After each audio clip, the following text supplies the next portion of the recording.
নমস্কার বন্ধুরা, আমার চ্যানেলে আপনাদের স্বাগত জানাই। আজকে আমি আপনাদের বানিয়ে দেখাবো দই পাউরুটি। প্রথমে আমি একটা জায়গার মধ্যে 1 বাটি টক দই নিয়েছিলাম। হলুদ গুঁড়ো, কাশ্মীরি লঙ্কা গুঁড়ো, গোলমরিচ গুঁড়ো, স্বাদ মতো নুন দিয়ে রেখে দিলাম।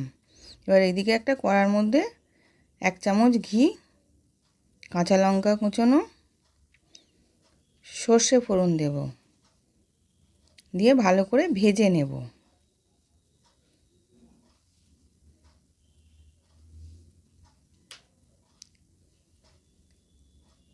এবার ভাজা হয়ে গেছে, আমি দইটার মধ্যে ঢেলে দেব। এই সর্ষে লঙ্কাটা দিয়েছি, খুব সুন্দর সেন্ট ছাড়বে। এবার একটুখানি ধনেপাতা দিলাম, দিয়ে ভালো করে মিশিয়ে নেব।